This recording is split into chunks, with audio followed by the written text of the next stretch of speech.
Hi, I'm Dr. Vonda Wright. Welcome to our Roadmap to Resilience class. We've previously talked about the concepts of control and commitment. Today we're studying the third C, challenge. The concept of challenge means that when we're faced with situations that are tough or that are new to us, we have a spectrum of responses. We can curl up in a ball in a corner and just wait it out, or we could look at the opportunities that arise during hard times. We can take baby steps to rise to the challenge and fix where we are. And when we do that, they will accumulate into solving the entire situation. No matter where you are in life, no matter if we're talking about your personal life or your professional life, we are going to have to deal with challenges. And how we deal with them is a measure of our resilience and the hardiness skills that we've learned. You know, in my own life, my career has taken several pivots. I was a nurse, now I'm an orthopedic surgeon, then I moved into administrative and surgical roles. And at each pivot along the way, because it was new, because the responsibilities were different, there were challenges.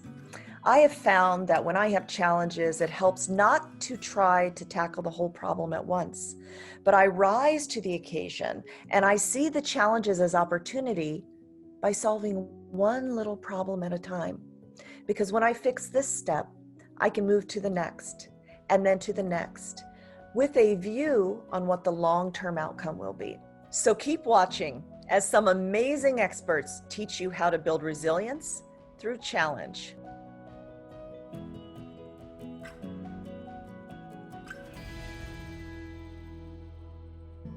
I think I'm very resilient, because I've been through so much. Resilience, in my life has been something that it almost came without saying. I absolutely consider myself a resilient person for many reasons.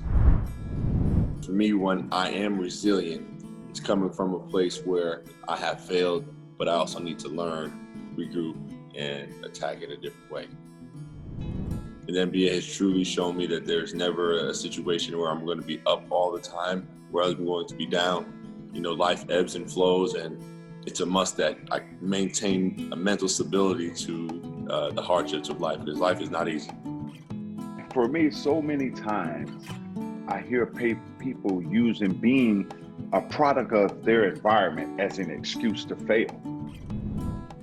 You're supposed to use some of those hardships and them pitfalls to motivate you, to push you to do better, to be better, think outside of the box, and find out what it is that you do best and what motivates you.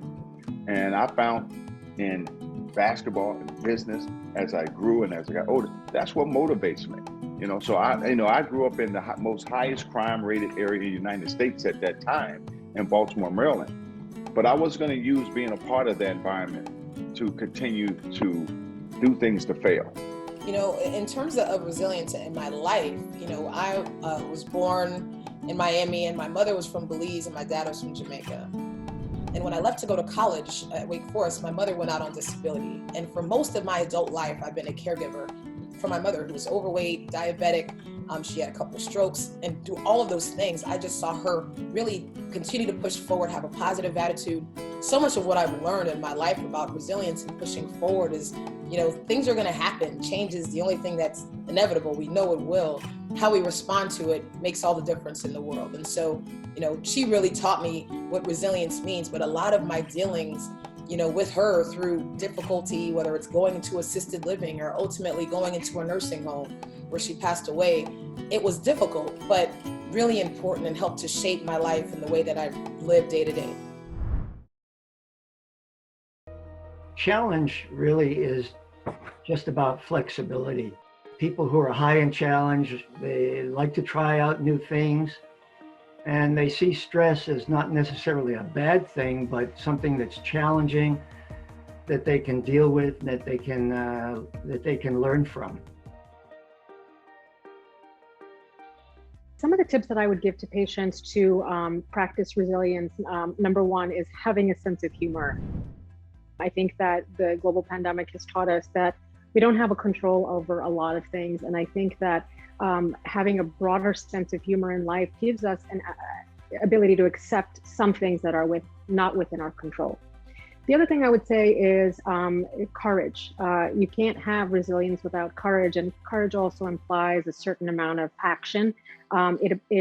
It also implies an acceptance, and I'm a big fan of the Serenity Prayer, which is asking, for courage, acceptance, wisdom, and I think that all three of these are very important components of resilience. And the last thing is sort of flexible cognition and flexible coping mechanisms. We need both of them. We need the ability to sort of reframe things. So having flexibility in the way that you understand things and the way you approach things, and then also having coping mechanisms. So I would say coping mechanisms are things that behaviors or actions or self-soothing techniques that actually get at the underlying problem. A lot of times what I've been seeing during the pandemic is, people might be eating a lot or drinking or using substances, drinking excessive alcohol. And while these techniques might be beneficial for people in the very short term, the problem is some of these take on challenges of their own. So those would be my top tips for patience and resilience. COVID has unfortunately been a devastating thing for a lifetime, but out of this we've had the opportunity to learn so many different things, how to deal with massive changes at a very short notice and being successful at dealing with that. How do I balance work and family and childcare in the same space? That's a challenge that I don't think many of us were prepared for, but we had to do it. We think about the bad parts of COVID very often, and the good bits that we have to do repeatedly often fades away, but I think it's remembering the good bits that help is going to continue to sustain us. So having a strong sense of challenge means you really enjoy change.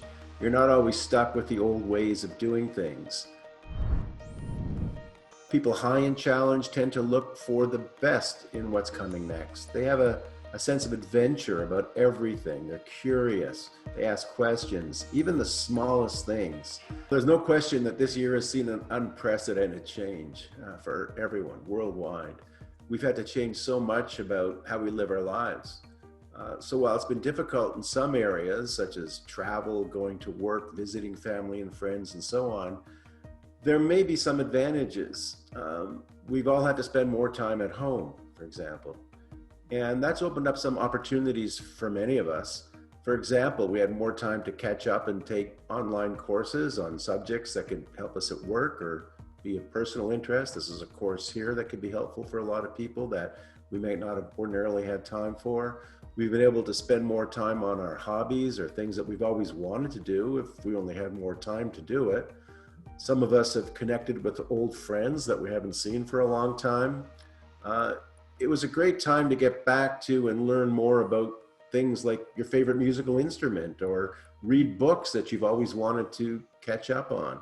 So for people who hate to change, it's really about trying to follow those aspects of our new world that could allow us to grow and move forward. And we just have to look at it differently and not just complain or look at the downside. What can I do with this time that's going to be constructive, that's going to be helpful, or that I can even enjoy myself to some degree? Now that you've learned about the idea of challenge, try the following 3 tasks to apply it all to your personal life.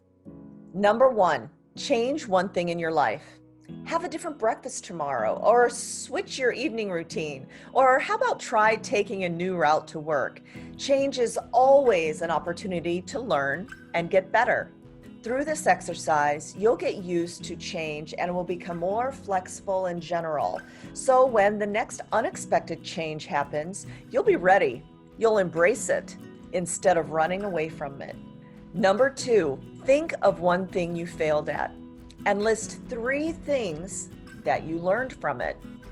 Taking risks are an important part of life. It's inevitable that we will fail at some tasks. Rather than getting overly upset about failing, ask yourself, what can you learn from that experience? What do you know now as a result of that unsuccessful event? Hardy people learn and grow from situations even when they don't succeed. Number 3, visualize your goals. Visualization is a tool used by many athletes to increase their self-confidence and general effectiveness. In a previous homework, we asked you to set up some goals for yourself. Take one specific goal and visualize it.